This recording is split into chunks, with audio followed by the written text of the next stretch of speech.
Hi అండి. అందరూ ఎలా ఉన్నారండి? బాగున్నారా? నేనైతే చాలా బాగున్నానండి. ఈరోజు ఎంతో హెల్తీ అయిన గుమ్మడికాయతో కొబ్బరి పాలు గుమ్మడి హల్వా చేశానండి. చాలా పర్ఫెక్ట్‌గా వచ్చింది. మా చిన్నప్పుడు మా అమ్మగారు చేసిన గుమ్మడి హల్వా నేనిప్పుడు చేశానండి. నోట్లో వేసుకోగానే ఎన్నలా కరిగిపోతుందండి గుమ్మడికాయ హల్వా.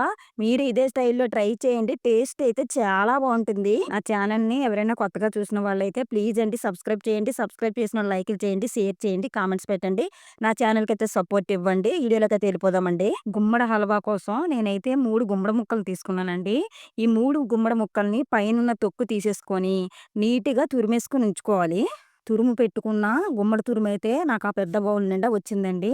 ఏ కప్పుతోనైతే గుమ్మడి తురుము తీసుకుంటామో అదే కప్పుతో సగం అయితే బెల్లం తీసుకోవాలండి. బెల్లాన్ని కూడా తురిమేసుకోవాలండి. లేదంటే చిన్న చిన్న ముక్కలుగా అయినా కొట్టేసుకోవచ్చు. ఎందుకంటే గుమ్మడికాయ పలచగా అవుద్దండి మనం పొయ్యి మీద పెట్టుకోగానే. అప్పుడు ఈ ముక్కలు వేసేసినా కరిగిపోద్ది. నేను గుమ్మడి ముక్కలు 3 తీసుకున్నాను కదండీ! ఇప్పుడు ఒక ముదారు కొబ్బరికాయ ఒకటి తీసుకోవాలండి. నేను ఈ కొబ్బరికాయని ముక్కలుగా కట్ చేసుకొని మిక్సీ గిన్నెలో వేసుకున్నానండి. ఎందుకంటే పాలు తీసుకోవాలి మనం కొబ్బరికాయ పాలు. ఆ పాలు కోసమైతే నేను చిక్కగా తీసుకుంటున్నానండి. తక్కువే వాటర్ వేసుకున్నాను. చిక్కగా తీసుకుంటున్నాను. మీరు కూడా ఇదే స్టైల్‌లో చాలా సింపుల్‌గా అయిపోద్దన్నమాట. ఇలాగే తీసుకోండి కొబ్బరి పాలు. మనం తీసుకున్న కొబ్బరికాయ ముద్ర కొబ్బరికాయ అయితే చాలా చిక్కగా వస్తాయండి పాలు. వీలున్నంత వరకు ముద్ర కొబ్బరికాయ తీసుకోవడానికి ప్రయత్నించండి. హల్వా కొన్ని రోజులు నిల్వ ఉంచుకోవడానికి యూజ్ అవుతుందండి ఈ కొబ్బరికాయ తీసుకోవడం వల్ల. కళాయి అయితే స్టవ్ మీద పెట్టుకున్నానండి. ఇప్పుడు ఘీ అయితే వేసుకుందాం. కాగుతున్న నెయ్యిలో ఇప్పుడు కొన్ని జీడిపప్పులు, కిస్మిస్‌లు వేసుకుందాం. మంటని మీడియం ఫ్లేమ్‌లో పెట్టుకొని మనం ఏసుకున్న జీడిపప్పు, కిస్మిస్ బ్రౌన్ కలర్ వచ్చేంత వరకు ఏంచేసుకోవాలి. డ్రై ఫ్రూట్స్ అయితే ఏగిపోయినాయండి. ఇప్పుడు సైడ్‌కి తీసుకుందాం.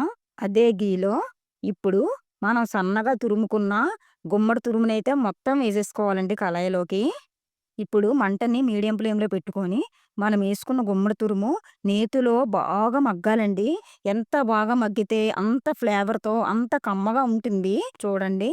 మనం ఏసుకున్న గుమ్మడి తురుము నేతిలో బాగా మగ్గింది కదా! ఇలా మగ్గించుకోవాలి. సగం పైగా మగ్గాలండి. గుమ్మడి తురుము సగంకి పైగా మగ్గిన తర్వాతే బెల్లం ఏసుకోవాలండి. ఇప్పుడైతే బెల్లం ఏసేసుకుందాం.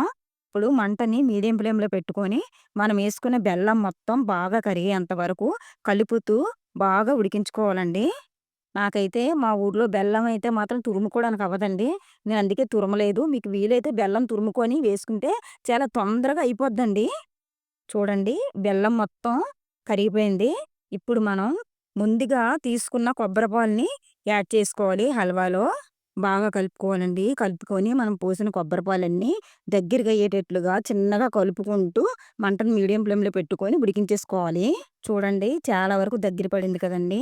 మనం కొబ్బరి పాలు పోసిన తర్వాత అడుగు పట్టే అవకాశం ఉంటదండి. నెక్స్ట్ ఏంటంటే అటు ఇటు తుల్లుతా ఉంటాయి. మనం అలా కంటిన్యూ‌గా కలుపుతూ ఉండాలండి. సగంకి ఎక్కువ మగ్గిన తర్వాత బాగా కలుపుతూ ఉండాలమాట.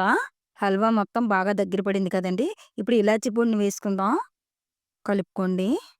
మొత్తం ఇలాచీ పౌడర్ మొత్తం బాగా కలిసేటట్టుగా బాగా కలుపుకోవాలండి ఒక 5 మినిట్స్. మళ్ళీ 2 టీ స్పూన్లు నెయ్యి వేసుకోవాలి. కలుపుకోండి. బాగా కలుపుకొని దగ్గరికి బాగా ఇంకా ఇంకించుకోవాలండి. ఇంకించేసుకొని మళ్ళీ మనం ఏసుకున్న నెయ్యి మొత్తం పైకి స్ప్రెడ్ అయినంత వరకు మగ్గించేసుకోవాలి. చూడండి హల్వా మొత్తం దగ్గర పడిపోయిందండి.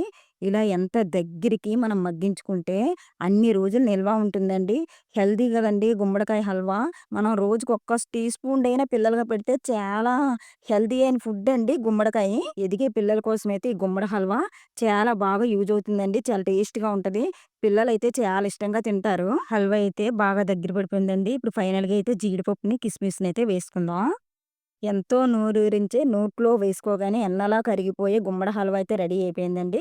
చాలా టేస్ట్‌గా చాలా కమ్మగా ఉంటది. నేను చెప్పిన టిప్స్‌తో చేయండి. నా ఛానెల్‌లో పెట్టిన వీడియోస్ మీకు నచ్చినట్లయితే ప్లీజ్ అండి లైక్ చేయండి, షేర్ చేయండి, కామెంట్స్ పెట్టండి, సబ్స్క్రైబ్ చేయండి.